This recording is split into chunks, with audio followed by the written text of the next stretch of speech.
اس کے لحاظ سے جتنے بھی انہوں نے ان کے اصول تھے ان کو اکٹھا کر رکھا ہے اس کتاب کے اندر۔ محمد بن صالح عثیمین کے جو فتاوی ہیں اور رسائل، اس سے اس نے حمود بن عبداللہ المطر نے یہ جمع کیے ہیں۔ صفحہ نمبر 64 ہے، کہتا ہے کہ وَكَذَلِكَ مَا يُحْدَثُ فِي لَيْلَةِ الثَّانِيَ عَشَرَ مِن رَبِيعِ الْأَوَّلِ مِنْ اجتماع الناس وإتيانهم بصيغ من الصلاة والسلام على رسول الله صلى الله عليه وسلم لم ترد عن الرسول صلی اللہ علیہ وسلم ولا اصحابہ۔ ایسے ہی یعنی کچھ بدعتوں کا ذکر کر کے کہتے ہیں ایسے یہ بھی بدعت ہے جو 12 ربیع الاول شریف کی رات کو اس کے بقول لوگ اکٹھے ہوتے، ایک اس اجتماع کو بدعت لکھا اکٹھے ہونے۔ دوسرا ہے کہ صلاۃ و سلام کے مختلف سیغے صلاۃ و سلام کے پڑھنا، اس کو بدعت لکھا کہ جو سیغے رسول پاک صلی اللہ علیہ وسلم سے وارد نہیں ہوئے اور نہ صحابہ کرام رضی اللہ تعالیٰ عنہ سے وارد ہوئے، ان سیغوں سے صلاۃ و سلام پڑھنا۔ اب یہاں یہ بات بھی واضح ہوئی کہ صلو علیہ وسلموا تسلیما، ایک ایسے امر کو یہ بدعت قرار دے رہے ہیں کہ جس کی اصل اجازت آیت میں موجود ہے اور حکم ہے، اور اس کے اندر کوئی تعیین نہیں بلکہ علی الاطلاق ہے۔ اب اگر اہل سنت صرف اس رات میں اجتماع یا درود پڑھنا جائز سمجھتے ہوں، باقی سب میں ناجائز سمجھتے ہوں، تو پھر تو یہ لازم آئے گا کہ اہل سنت نے مطلق کا مقید کر دیا، جبکہ ہمارے نزدیک اس رات میں اور اس کے علاوہ کوئی رات بھی ہو اجتماع بھی درود و سلام کے لیے جائز ہے، اور درود و سلام مختلف سیغوں سے پڑھنا بھی جائز ہے۔ تو پھر یعنی کتاب اللہ کے مطلق کو مقید ہم نے نہیں کیا بلکہ انہوں نے مطلق کو مقید کر دیا کہ رب تو اجازت دے رہا ہے کہ کوئی رات بھی، اس رات میں اجازت یہ بھی ہے انفرادی پڑھو یا اجتماعی پڑھو، اونچا پڑھو یا آہستہ پڑھو، دن کو پڑھو رات کو پڑھو، مکان کوئی ہو جو پاک جگہ ہے، مسجد ہے، گھر ہے، دکان ہے، کوئی گراؤنڈ ہے، یہ سب اس کے اندر اطلاقات ہیں۔ اور پھر آگے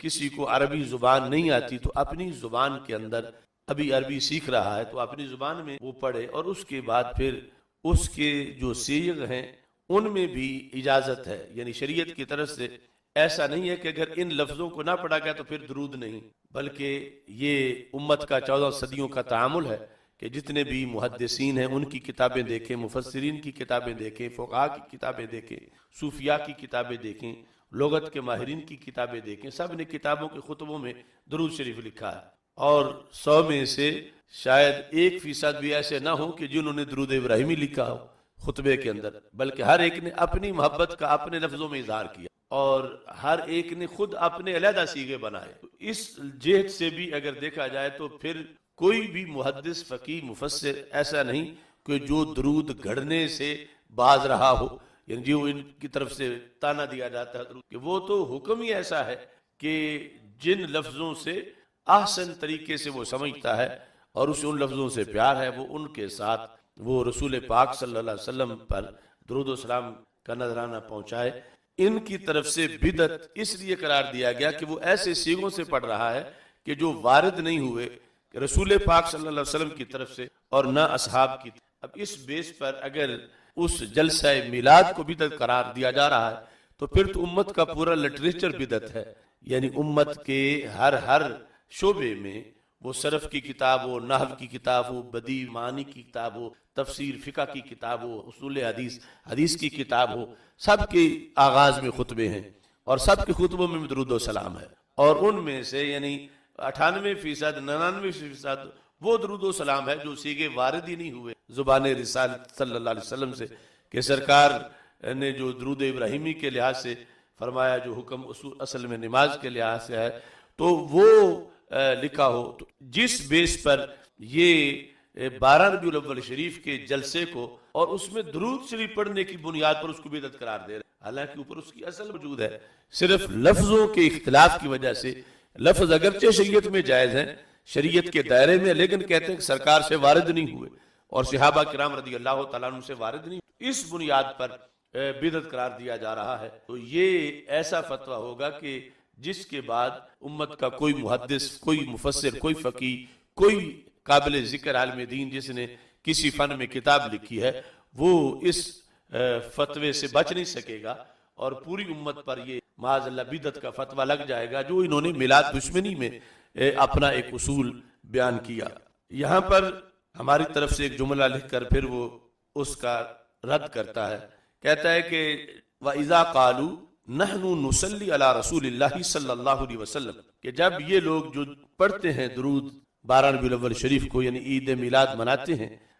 جب یہ کہیں کہ ہم تو اور کوئی کام نہیں کر رہے، ہم تو درود پڑھ رہے ہیں تاکہ ہمیں ثواب ملے، تو اس کو تم بدعت کیوں کہہ رہے ہو؟ تو کہتا ہے فَنَقُولُ لَهُمْ تَحْدِيدُهَا بِزَمَانٍ وَعَدَدٍ مُعَيَّنٍ وَصِيغَةٍ مُعَيَّنَةٍ قد تکون غیر واردۃ، یعنی ہم کہتا اس لیے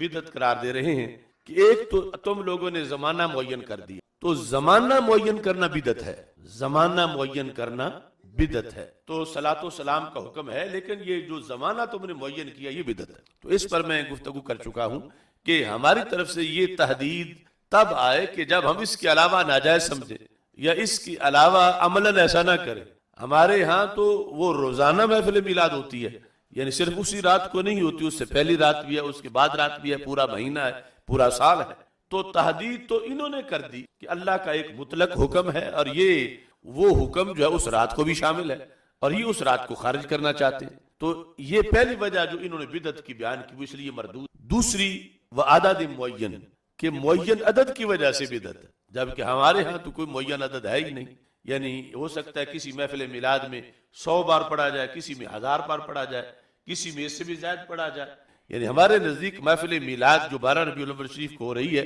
یہ نہیں ہے کہ آج کی رات وہ رات ہے کہ جشن میلاد ہے لہذا معین طور پر 100 بار درود پڑھا جائے گا، یعنی ایسا کوئی اہتمام، اس طرح کا اعلان یا اس طرح کی کوئی صورتحال ہوتی نہیں کہ جس تحدید کو یہ بدعت کی دلیل بنا رہے ہیں کہ چونکہ حکم تو مطلقاً پڑھنے کا ہے تم تحدید کر رہے ہو کہ اتنا پڑھنا، اور وہ تحدید والی صورت اگر کہیں اعلان ہوتا بھی ہے تو پھر اگر وہ ایسا ہو کہ مثال کے طور پر 100 کو ہی جائز سمجھتے ہیں اور 100 سے زائد ہوا تو ناجائز ہو جائے گا یا 100 سے کم ہوا تو ناجائز ہو جائے گا، پھر وہ تحدید بدعت ہوگی۔ اور اگر مطلقاً ایک محفل ہے جس میں انہوں نے طے کیا ہوا ہے کہ ہم نے 10,000 بار درود شریف پڑھنا ہے، کہ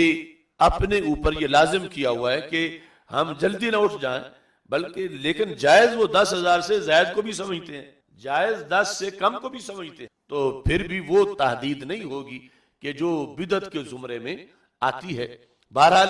یہ عمومی جو محافل میلاد ہیں ان کے اندر تو تحدید جو ہے وہ ہوتی نہیں، جس بنیاد پر، جس تقیید کی بنیاد پر دوسری وجہ انہوں نے بدعت کی بتائی۔ تیسرا کہتا ہے کہ صیغۃ معینۃ، کہ چونکہ معین صیغے سے پڑھتے ہیں، اگرچہ آیت میں تو حکم ہے وہ ہے مطلق، یہ چونکہ معین صیغے سے پڑھتے ہیں تو اس لیے بدعت ہے، تو یہ وجہ بھی درست نہیں ہے۔ ہمارے نزدیک کوئی ایک معین صیغہ ہے ہی نہیں، بلکہ ہم سارے صیغے جن کے اندر حسن و کمال ہے، شان رسالت صلی اللہ علیہ وسلم کے شایان شان ہے، ان سب کے لحاظ سے ہم جائز سمجھتے ہیں۔ تو یہ جو 3 وجوہات اس نے لکھی ان کے لحاظ سے کہتا ہے قد تکون غیر واردۃ، یہ چونکہ وارد نہیں ہے کہ اس زمانے میں پڑھو، یہ وارد نہیں ہے اتنا پڑھو، یہ وارد نہیں ہے کہ ان صیغوں سے پڑھو، تو اس بنیاد پر یہ لوگ بدعت کا